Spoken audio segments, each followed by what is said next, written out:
ഈ മഴയും കാറ്റുമൊക്കെ കാരണം സ്കൂളുകൾക്ക് പഠിത്തമില്ല എന്ന് പറയുമ്പോൾ കുട്ടികൾക്ക് ഓണത്തിന്റെ ലീവ് കിട്ടിയതുപോലെ വല്ലാത്ത ഒരു സന്തോഷമാണ്.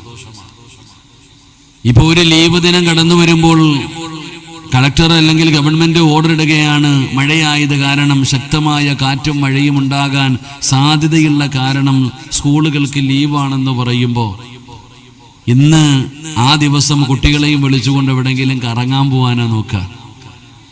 സ്കൂളുകൾക്ക് പോലും പഠിത്തമില്ലാത്തതിന്റെ കാരണം മഴയും കാറ്റും മരവൊടിഞ്ഞു വീഴലും പല പ്രയാസങ്ങൾ ഉണ്ടാകുന്നത് കാരണം കുട്ടികൾ വീട്ടിലിരിക്കട്ടെ എന്ന് കരുതിയിട്ട് ലീവ് കൊടുക്കുമ്പോൾ ആ ഒരു ദിവസം എൻ്റെ പ്രിയപ്പെട്ട സഹോദരങ്ങളെ, നമ്മൾ വല്ല കടപ്പുറത്തോ അല്ലെങ്കിൽ വെള്ളച്ചാട്ടത്തിലോ അല്ലെങ്കിൽ എവിടെയെങ്കിലും വയലിൽ മീൻ പിടിക്കാനോ കുളിക്കാനോ എന്നാലോചിക്കേ, അപകടങ്ങളെ വലിച്ചു വരുത്തുന്ന സാഹചര്യമാണ് ഇന്ന് കടന്നുകൊണ്ടിരിക്കുന്നത്. കുട്ടികൾ മീൻ പിടിക്കാൻ പോവാ ഈ വെള്ളപ്പൊക്കം നടക്കുന്ന സമയത്ത്.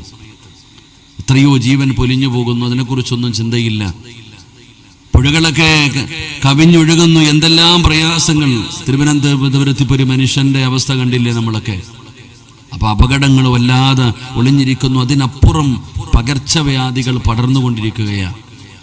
ഓരോ രോഗങ്ങൾ ഇങ്ങനെ, പനി വല്ലാതെ പടരുന്നു, മഞ്ചപ്പിത്തം വല്ലാതെ പടരുന്നു, ഓരോരോ പ്രത്യേകതരമായിട്ടുള്ള രോഗങ്ങൾ പടർന്നുകൊണ്ടിരിക്കുന്നു. ആ സമയത്ത് നമ്മുടെ ആരോഗ്യത്തെ നമ്മൾ വല്ലാതെ ശ്രദ്ധിക്കണം. നബി സല്ലല്ലാഹു അലൈഹി വസല്ലമ തങ്ങൾ പറഞ്ഞത് അള്ളാഹുവിനോട് ദുആ ചെയ്യണം. അള്ളാഹുവേ പടച്ചവനെ നീ എനിക്ക് ദീർഘായുസ്സതായി എന്നല്ല, അള്ളാഹുവിനോട് പടച്ചവനെ നീ എനിക്ക് 100 കൊല്ലം ജീവിക്കാനുള്ള ആയുസ് നീട്ടിത്തരണമെന്നല്ല. അങ്ങനെ കിട്ടിക്കിട്ട കാര്യമില്ല.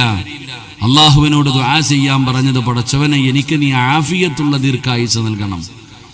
100 കൊല്ലം ജീവിക്കുമ്പോൾ ആ 100 കൊല്ലം ജീവിക്കുന്ന അവസാനത്തെ ദിവസവും ആരോഗ്യവാനെ പോലെ സ്വന്തം കൈകൊണ്ട് ഉതുപെടുക്കുവാനും ബാത്റൂമിൽ പോകുവാനും തൻ്റെ ആവശ്യങ്ങൾ പൂർത്തീകരിക്കുവാനുള്ള ആരോഗ്യം മനുഷ്യനുണ്ടാകണം. അപ്പൊ അതുകൊണ്ട് നമ്മളുടെ ശരീരത്തെ നമ്മൾ സൂക്ഷിക്കുകയും നമ്മുടെ ആഫിയത്തിന് വേണ്ടി നമ്മൾ ദുആ ചെയ്യുകയും ചെയ്യേണ്ട ഒരു സാഹചര്യം.